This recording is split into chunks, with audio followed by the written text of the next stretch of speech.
مشرکین کی طرف سے عذاب کب آئے گا. اللہ تعالیٰ نے بتایا کہ ہم نے ان کو دنیا میں قحط میں ڈالا, اس وقت بھی یہ لوگ اللہ کی طرف متوجہ نہیں ہوئے. پھر جب ہم ان سے عذاب دور کرتے ہیں تو اور اترانے لگتے ہیں اور بار بار یہ عذاب کی باتیں کرتے ہیں. تو اللہ نے اس آخری رکوع میں عذاب کی, جو جہنم کا عذاب دیا جائے گا نا, اس کی ہولناکیاں بیان کی ہیں اور بتایا کہ اب تو یہ عذاب مانگ رہے ہیں, لیکن جب یہ عذاب اپنی آنکھوں سے دیکھیں گے نا تو یہ اللہ سے مہلت مانگیں گے. اور جن لوگوں کا آج یہ مذاق اڑا رہے ہیں اہل ایمان کا, کل ان کو اس مذاق پہ حسرت اور افسوس ہوگا. اور پھر اس میں اللہ نے اپنے نبی صلی اللہ علیہ وسلم کو فرمایا اور نبی کے ذریعے جو ایمان والے لوگ ہیں ان کو بتایا کہ عذاب ایسی چیز نہیں ہے جو اللہ سے مانگی جائے, بلکہ عذاب ایسی چیز ہے جس سے پناہ مانگی جائے اللہ تعالیٰ سے, اللہ تعالیٰ کی پناہ میں آنے کی کوشش کی جائے, نہ یہ کہ اس کو آپ مانگیں عذاب. تو اسی مضمون سے یہ رکوع شروع ہو رہا ہے. اللہ تعالیٰ نے فرمایا قل اے نبی, رب آپ کہہ دیجئے, ربی اما ترینی ما یوعدون, اے اللہ اگر تو دکھا بھی دے مجھے ما وہ عذاب جس کا ان کافروں سے وعدہ کیا جا رہا ہے, تو ربی فلا تجعلنی فی القوم الظالمین, اے میرے رب تو مجھے ظالموں میں شمار نہ کرنا, یعنی ہمیں اس عذاب سے بچا لینا.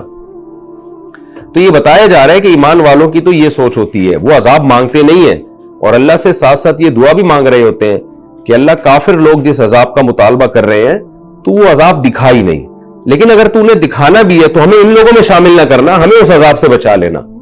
تو پیغمبر صلی اللہ علیہ وسلم کو اس دعا کی تلقین کی جا رہی ہے, تو ظاہر ہے پیغمبر کے ذریعے پوری امت کو دعا کی تلقین کی جا رہی ہے, اور اس میں یہ میسج بھی دیا جا رہا ہے اہل کفر کو کہ جو ایمان والے لوگ ہیں, جو اچھے لوگ ہیں, ان کا یہ انداز ہوتا ہے کہ وہ اللہ کے عذاب سے پناہ کی دعائیں مانگتے ہیں. آگے اللہ تعالیٰ فرماتے ہیں وَإِنَّا عَلَىٰ أَن نُّرِيَكَ مَا نَعِدُهُمْ لَقَادِرُونَ. ہو سکتا ہے کسی کافر کو تعجب ہو کہ لو بھائی ہم تو عذاب مانگ رہے ہیں, عذاب تو آ نہیں رہا, الٹا یہ مسلمان اس عذاب سے پناہ مانگ رہے ہیں, یعنی جس عذاب نے آنا ہی نہیں ہے تو یہ لوگ اس عذاب سے پناہ مانگ رہے ہیں. تو اللہ نے ان کو بھی دھمکی دی کہ دیکھو ہم جو تمہیں حکم دے رہے ہیں نا اہل ایمان کو کہ عذاب سے پناہ مانگو, تو خوب سمجھ لو کہ اے نبی جس عذاب کا ہم وعدہ کر رہے ہیں وہ عذاب ہم دنیا میں آپ کو دکھانے پر قدرت رکھتے ہیں, ہم چاہیں تو دنیا میں وہ عذاب دکھا دیں ہم ان کو, تو اس لیے پناہ مانگنے کی چیز ہے عذاب. آگے اللہ فرماتے ہیں ادفع باللتی ہی احسن السیئہ, اے نبی آپ ان کی برائی کو, ان کافروں کی جو برائی ہے نا اس کو اچھی خصلت کے ذریعے دور کیجئے, یعنی برائی کا بدلہ برائی سے نہ دیجئے. اصل میں یہ صورت مکہ میں ہے نا, مکہ میں مسلمان بہت کمزور تھے اور کافروں کے اوٹ پٹانگ قسم کے اعتراضات سے بہت زیادہ واسطہ پڑ رہا تھا. بعض دفعہ کافر ایسے الٹے اعتراضات کرتے کہ کسی مسلمان کا دل کرتا کہ وہ اس کا جو ہے نا وہ اس سے انتقام لے. ہم کہتے ہیں نا کہ بعض دفعہ کوئی آدمی ایسی بحث کر رہا ہوتا ہے, اوٹ پٹانگ باتیں کر رہا ہوتا ہے, مضحکہ خیز باتیں کر رہا ہوتا ہے, دل چاہتا ہے کہ اس کا منہ توڑ دیا جائے. تو اللہ تعالیٰ اہل اسلام کو کہہ رہے ہیں, نبی صلی اللہ علیہ وسلم کو اور نبی کے ذریعے تمام صحابہ کو اللہ فرما رہے ہیں کہ دیکھیں آپ نے ان کی بد کلامی, بد تہذیبی کا جواب بد تہذیبی سے نہیں دینا, بلکہ برائی کو آپ نے دور کرنا ہے احسن طریقے سے, جس کی تفسیر میں کہا گیا کہ نرم لہجے سے, کیونکہ مسلمانوں کے پاس نہ طاقت ہے نہ قوت ہے. اگر ابھی مسلمانوں نے لڑنا شروع کر دیا اور انتقام لینا شروع کر دیا تو پہلے ہی ظلم کی چکی میں پس رہے ہیں اور پسنا شروع ہو جائیں گے, کیونکہ طاقتور یہ لوگ ہیں. تو ایک مطلب تو اس آیت کا یہ بیان کیا گیا. دوسرا یہ بیان کیا گیا ہے کہ شریعت کے لیے تو آپ انتقام لے سکتے ہیں, اپنے نفس کے لیے انتقام نہ لیں. تو دونوں کا حاصل ایک ہی ہوگا, کیونکہ شریعت آپ کو انتقام سے روک رہی ہے. انتقام لیا تو نقصان ہوگا آپ کو, اسلام دھستا چلا جائے گا. تو پھر ایسے موقع پہ انتقام لینا در حقیقت اپنے نفس ہی کے لیے انتقام لینا ہوتا ہے. تو اللہ نے منع کر دیا کہ آپ ان سے انتقام نہ لیں. اور اس میں ہمارے لیے بھی سبق ہے کہ اسلام ہمیں ہمیشہ گراؤنڈ ریئلٹی کو سامنے رکھ کے چلنے کا حکم دیتا ہے. تو اس دور میں اللہ نے یہ نبی سے یہ نہیں کہا کہ آپ تلوار اٹھائیں اور ان کا قلع کما کر دیں اور ایک دم نظام کو الٹ دیں, پلٹ دیں, تبدیل کر دیں. نہ بھائی, گراؤنڈ ریئلٹی یہ ہے کہ مسلمانوں کو ریتوں پہ لٹایا جا رہا ہے. بلال حبشی کے رضی اللہ عنہ کے سینے پہ بڑے بڑے پتھر رکھے جا رہے ہیں, وہ اپنا اس ظلم سے نہیں بچ سکتے. اور مسلمانوں کو کہا جائے کہ کافر لوگ اگر تمہارے ساتھ زیادتی کریں تو تم بھی انتقام لو, تو یقیناً اس سے ظلم اور زیادہ بڑھ جاتا. تو جیسے بنی اسرائیل کو حکم دیا تھا موسیٰ علیہ السلام نے کہ جب بنی اسرائیل نے کہا نا یا موسیٰ اوذینا من قبل ان تأتینا ومن بعد ما جئتنا, اے موسیٰ تیرے آنے سے پہلے بھی ہم مصیبت میں تھے, تیرے آنے کے بعد بھی ہم عذاب میں ہی ہیں. فرعون نے تو اور عذاب اور ظلم بڑھا دیا ہے. تو موسیٰ علیہ السلام نے کیا کہا تھا کہ یا قوم استعینوا باللہ واصبروا, اے میری قوم اللہ سے مدد مانگو اور صبر کرو. بس ان الارض للہ یورثها من یشاء من عبادہ، یہ زمین کا مالک اللہ ہے، جس کو چاہتا ہے وارث بناتا ہے.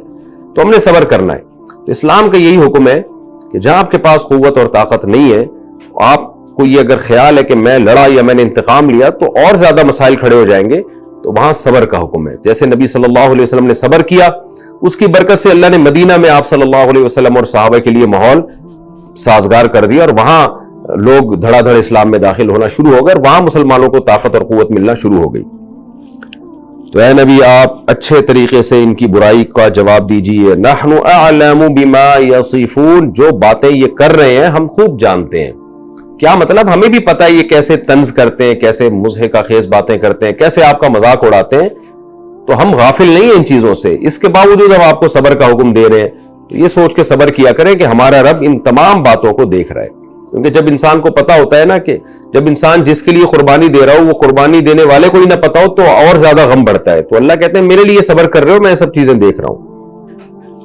وَقُلْ رَبِّ أَعُوذُ بِكَ مِنْ هَمَزَاتِ الشَّيَاطِينِ، بے صبری پر ہمیشہ شیطان مجبور کرتا ہے، غصہ دلاتا ہے اور کہتا ہے ہم کب تک صبر کریں گے. تو شیطان دل میں وسوسے ڈالتا ہے کہ بھئی یہ تو ایک درجے کی غیرت کے خلاف ہے کہ ہم انتقام ہی نہ لیں، ہم کوئی کمزور ہیں، ہم نے کیا ہاتھوں میں چوڑیاں پہنی ہوئی ہیں، وہ جو مرضی کرتا چلا جائے، ہم چپ بیٹھے رہیں. تو شیطان کیا کرتا ہے؟ آپ کے جذبات کو ورغلاتا ہے اور ایسے موقع پہ آپ سے وہ کام کرا دیتا ہے جو رزلٹ اور اینڈ کے لحاظ سے آپ کے نقصان میں ہوتا ہے. اس لیے اللہ نے فوراً یہاں نبی کو حکم دیا، اور ظاہر نبی کے ذریعے ہمیں حکم دیا جا رہا ہے کہ جب ہم آپ کو صبر کا حکم دے رہے ہیں تو آپ شیطان کے وسوسوں سے اللہ کی پناہ میں آئیں. آپ یہ دعا بھی مانگا کریں، اے میرے رب میں تیری پناہ میں آتا ہوں من ہمزات الشیاطین، شیطان کے وسوسوں سے، کیونکہ شیطان ہمیں بے صبرہ بناتا ہے. وَأَعُوذُ بِكَ رَبِّ أَن يَحْضُرُونَ، اے اللہ شیطان کے وسوسے تو دور کی بات، بلکہ میں تیری پناہ مانگتا ہوں اس بات سے کہ شیطان میرے سامنے شیاطین حاضر بھی ہوں. یعنی جب آئے گا تو پھر وسوسے ڈالے گا نا، تو اللہ شیطانوں کو ہم سے دور رکھ تاکہ ہم صبر کر سکیں. تو اس آیت سے ہمیں یہ بات بھی پتہ چلی کہ جو ہم غصے میں بوکھلا جاتے ہیں اور بہت ایسے کام کر لیتے ہیں جس سے ہمیں اینڈ میں نقصان ہوتا ہے، تو یہ شیطان کے وسوسے ہوتے ہیں.